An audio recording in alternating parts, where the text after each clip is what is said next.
Innovating Education Learning World in association with WISE, an initiative of Qatar Foundation. The World Innovation Summit on Education, WISE, has become one of the leading global education platforms in recent years.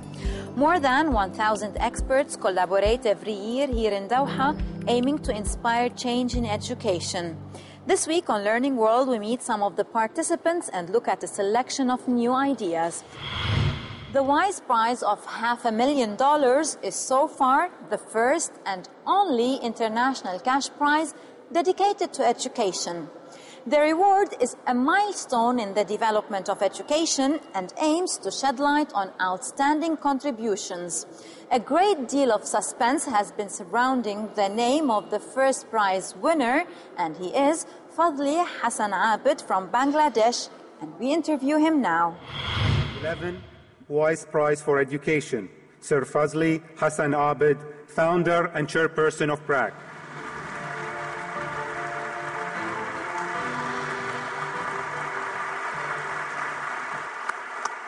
Sir Abid, congratulations for the prize. Can you tell us about your project? I'm the chairperson and founder of an organization called BRAC, and we started this organization 40 years ago to do poverty alleviation in Bangladesh. But with poverty alleviation, we also wanted people to have education. We run 35,000 one-teacher schools and with 1.2 million children in them. And we have graduated over these years 5 million children who have gone to universities and become doctors, engineers, and so on over the years. We also have an university with 4,000 students. What does this prize mean to you? This prize means a lot to me in the sense that this is the first time it recognizes education. If prizes encourage people to do the best, to be excellent, this is what the prizes are for. It seeks for excellence, and those who are seeking these prizes will go for excellence. And what are you going to do with the money? The money will go into education. It's prize for education, so I'll set up some schools, 1 or 2 libraries, and things like that. 6 education projects are also rewarded for their innovative contribution to education. Amongst them is Connections in the US. It is a content platform that enables the free and open use of high-quality educational materials. And the Vietnam Open Education Resource is using this project to provide free internet-based information for both learners and educators. Let's take a closer look.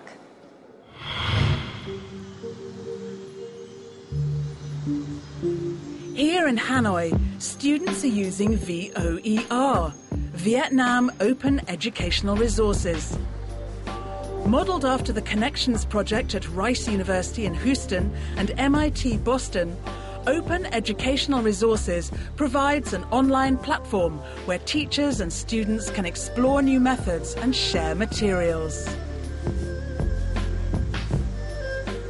The website has about 700,000 hits per month and about 50,000 unique visitors per month. And they can go online to read, or they can download the ebook, or even they can order a printed textbook. VOER is a free service, and depending on the size of the book, an average printout costs around €1.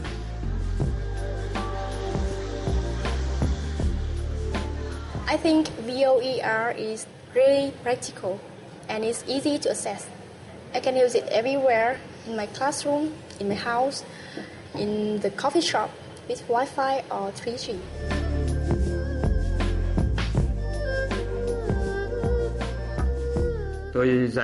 I've been writing modules and using VOER for a year now at the university, along with some 300 students. Today, 20,000 modules are available, contributed by universities and individuals sharing their teaching materials, joining discussion forums and giving feedback. The missing gap is the best learning and teaching materials globally. So with VOER, we are going to fill that gap, that we will help Vietnam find the best teaching and learning materials from both inside and outside Vietnam and put that on the internet.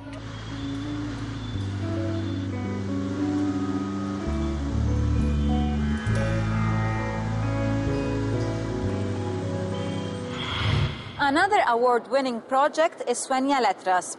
It's an initiative that aims to teach reading and writing for deaf pupils and promote the use of sign language. Let's find out how the Center of Development of Technologies for Inclusion in Chile, Mexico, and Argentina is benefiting from this project.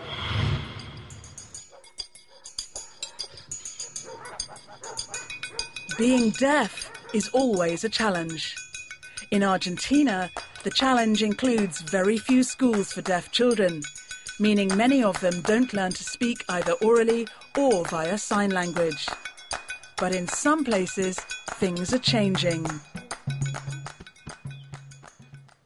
When I was young and somebody talked to me, I had difficulty understanding them. But as I grew up and learned sign language, it became easier. He started to communicate and to realise that sign language was a communication tool. Sometimes, like when I get angry and he doesn't understand, then sign language helps him understand what I'm saying. For me, it is difficult. Learning sign language isn't easy. Luckily, the school for hearing impaired children is only 10 kilometres away. In a hearing school, I can't communicate. At the school for hearing impaired children, I can. The school uses software designed in Chile.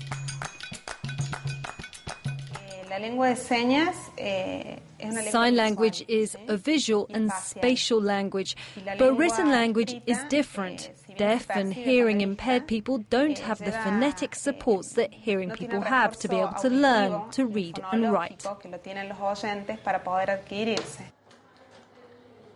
But learning to read and write is easier with a new software that makes visual learning entertaining and interactive.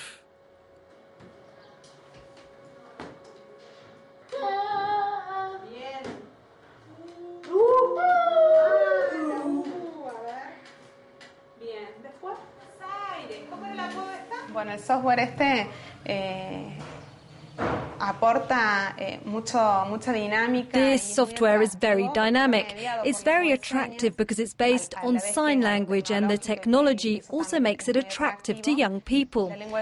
The sign language is very rich with an impressive abstraction level. Studies show that the intellectual level of people educated using sign language from a young age is not affected by the lack of communication. Su nivel intelectual no se ve afectado por la falta de comunicación.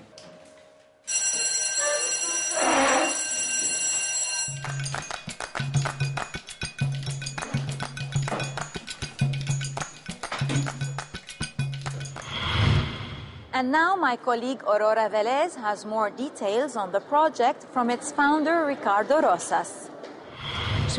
Your project has received various national prizes and now this international recognition here in Doha. How is the Sueña Letras project benefiting from this? First and foremost, we gain visibility. It's important for us to be known in different geographical areas because we're determined to extend the project as far as possible. Our program teaches deaf children a language as if it was a second language and can translate many idioms. Can someone from Japan understand someone from Chile? To tell you the truth, there is no universal sign language, the same as there is no universal spoken language. National languages for deaf people change from country to country, including places which share a common spoken language, like Latin America and Spain. They have different sign languages. The good news is that the sign languages are closer to each other than the respective spoken ones, so we can say that today deaf communities can at least understand each other a bit. Well, that's it for now on our special coverage of the World Innovation Summit on Education. Don't hesitate to visit our website for more information. And you can always have your say on our social media pages. Goodbye. Learning World in association with WISE, an initiative of Qatar Foundation.